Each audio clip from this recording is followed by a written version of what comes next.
Kabar gembira, mulai Juli tahun 2023, konten YouTube bisa jadi jaminan utang dan kredit. Kabar gembira bagi para konten kreator, karena pemerintah memberikan peluang kepada pembuat konten kreator di platform YouTube untuk mendapatkan pembiayaan guna mengembangkan karyanya. Melalui PP nomor 24 tahun 2022, konten YouTube yang memenuhi kriteria tertentu bisa dijadikan sebagai jaminan utang kepada lembaga bank non-bank. Head of Government Affairs dan Public Policy YouTube Indonesia and South Asia Frontier Denny Ardianto melihat hadirnya PP nomor 24 tahun 2022 tentang ekonomi kreatif. PP ini berisi tentang memberi harapan kepada pelaku ekonomi kreatif untuk mendapatkan kemudahan pembiayaan atau kredit dari lembaga keuangan.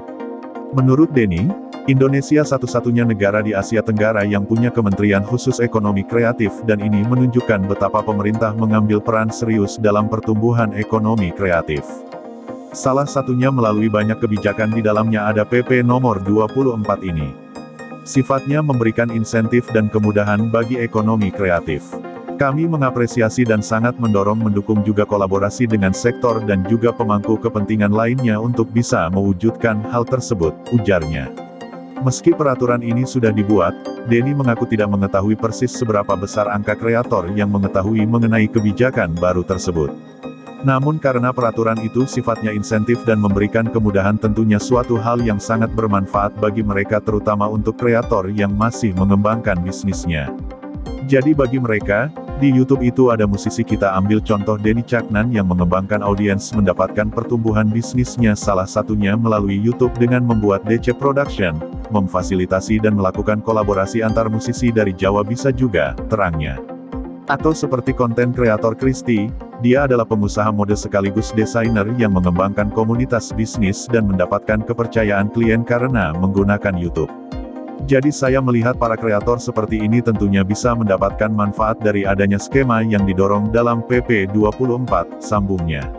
Sebagai penyedia layanan platform digital berbasis video, pihaknya juga ingin melihat para konten kreator ini tumbuh pesat sehingga industri ekonomi kreatif berkembang sebagai platform video global. Sementara itu, Deputi Bidang Ekonomi Digital dan Produk Kreatif Kementerian Pariwisata dan Ekonomi Kreatif Kemenparekraf Muhammad Neil El Himam mengatakan, Indonesia membutuhkan ekosistem ekonomi kreatif (ekraf) yang memadai khususnya dalam pengembangan industri kreatif itu sendiri.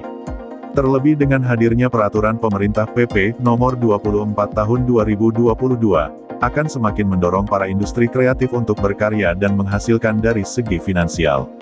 Menurut Neil, salah satunya dalam membuat konten dan ekosistem tersebut diantaranya adanya human capital, di mana nantinya akan melahirkan talenta-talenta kreatif, terlebih dalam memanfaatkan kecanggihan digital.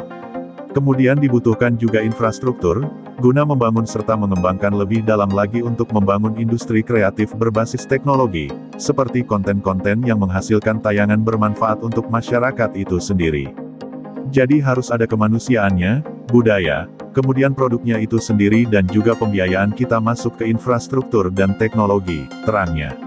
PP nomor 24 tahun 2022 tentang ekonomi kreatif, salah satunya bertujuan agar para pelaku ekraf bisa mendapatkan fasilitas pembiayaan dalam mengembangkan usaha dan karyanya yang berbasis kekayaan intelektual KI. Melalui PP tersebut, pemerintah berusaha memfasilitasi skema pembiayaan berbasis KI melalui lembaga keuangan bank dan lembaga keuangan non-bank yang terbagi menjadi dua jenis, yaitu pemanfaatan KI bernilai ekonomi dan penilaian KI. Dalam PP nomor 24 tahun 2022 tentang ekonomi kreatif, pasal 7, ada beberapa persyaratan yang harus dipenuhi dalam pengajuan pembiayaan berbasis